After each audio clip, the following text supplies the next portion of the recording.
নমস্কার বন্ধুরা, আজকে আমি আপনাদের জন্য মিষ্টির দোকানের যে আলুর তরকারি হয় সেরকম একটা রেসিপি এনেছি এবং একেবারে কম তেল মশলা দিয়ে তৈরি।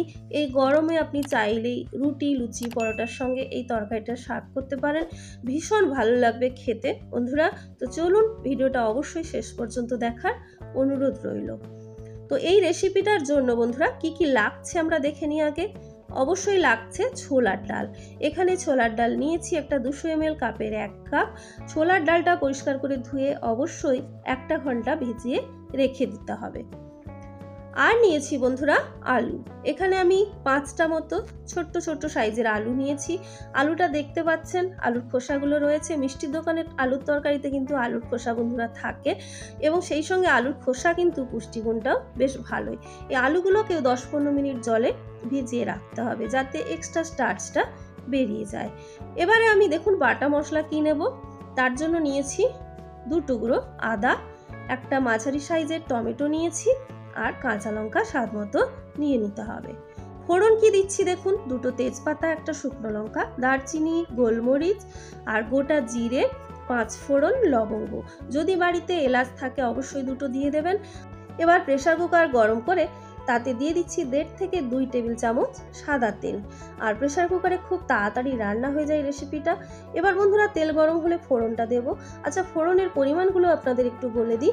ফোড়ন ছিল এখানে 1/3 টিস্পুন 5 ফোড়ন আর 1/3 টিস্পুন গোটা জিরে, আর গোলমরিচটা স্বাদ মতো কম বেশি করবেন। আর দারচিনি তো 2টো স্টিক দেখতে পাচ্ছেন, তেজপাতাও 2টো, একটা শুকনো লঙ্কা, চাইলে শুকনো লঙ্কাটা বাড়াতে পারেন, আর 3-4টে ছিল লবঙ্গ।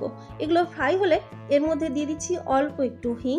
হিংটাকে দিয়ে আবার একটু নাড়াচাড়া করে নেব। নিরামিষ রেসিপিতে একটু হিং দিলে কিন্তু ভালো লাগে, তবে অতিরিক্ত হিং দেওয়ার দরকার নেই। এবারে এর মধ্যে অ্যাড করে দেব জল থেকে তুলে আলুগুলো। আলুটা তো আগেই বলেছি 10-15 মিনিট জলে ভিজিয়ে রাখবেন। এক্সট্রা স্টার্চটা বেরিয়ে গেলে তরকারির টেস্ট কিন্তু বেশ ভালো হয়। এবারে এই আলুটাকে কিন্তু একেবারে লাল করে ফ্রাই করতে যাওয়ার কোনো দরকার নেই। ফোড়নের সঙ্গে জাস্ট একটু মিশিয়ে নিতে হবে। এবার এর মধ্যে আমি অ্যাড করব গুঁড়ো মশলা। এখানে দিচ্ছি 1/3 টিস্পুন মতো হলুদ গুঁড়ো, 1 চা চামচ জিরে গুঁড়ো। আপনি রেসিপিটা কতজনের বানাচ্ছেন তার উপরেই মশলাগুলো নির্ভর করবে। এখানে 6-7 জনের যদি আপনি তরকারিটা বানান এই মশলাটাই যথেষ্ট। এবার এই মশলাটাকে গুঁড়ো মশলাটাকে মিনিট খানেক নাড়াচাড়া করে একটু ফ্রাই করে নিতে হবে। খুব বেশিক্ষণ না, জাস্ট মিনিট খানেক এটা নাড়াচাড়া করবেন। তারপরে এর মধ্যে আমি অ্যাড করব বন্ধুরা যে বাটা মশলা, আদা, টমেটো, কাঁচা লঙ্কা। আর এখানে আদাটা খুব বেশি মিহি করে বাটার দরকার নেই। এবার দিয়ে দিচ্ছি স্বাদ মতো নুন, আর বাটা মশলাতে বন্ধুরা 1/2 কাপ মতো জল দিয়ে কিন্তু বেটে নিতে হবে। এবারে এটা ভালো করে মিশিয়ে নিচ্ছি। তারপরে এর সঙ্গে অ্যাড করব ভিজিয়ে রাখা ছোলার ডাল। এই ছোলার ডালের জলটা ফেলে আমি কিন্তু দিচ্ছি, ওই জলটা সহ দেওয়ার দরকার নেই। এবারে ভালো করে একটু মিশিয়ে এটাকে কষাতে হবে। এই যে দেখতে পাচ্ছেন জলটা, এই জলটা ড্রাই হয়ে যাওয়া পর্যন্ত কষাতে হবে। এমন না যে আপনাকে অনেকক্ষণ ধরে এই রেসিপি কষাতে হয়, একেবারেই না। জাস্ট দেখবেন যখন জলটা টেনে নিয়েছে তখন বুঝবেন যে রেসিপি কষানো একেবারে রেডি। দেখুন আর জলটা দেখা যাচ্ছে না। এই অবস্থা পর্যন্ত নিয়ে আসবেন, হাই ফ্লেমে রেখে নাড়াচাড়া করে নেবেন, খুব তাড়াতাড়ি হয়ে যাবে। এবার এর মধ্যে দিচ্ছি জল। জলটাকে আপনি হালকা গরমও দিতে পারেন, ঠান্ডা দিলেও অসুবিধে নেই। ঠান্ডা দিলে গরম হতে কয়েক সেকেন্ড এক্সট্রা সময় লাগবে। এবারে ভালো করে মিশিয়ে নিচ্ছি।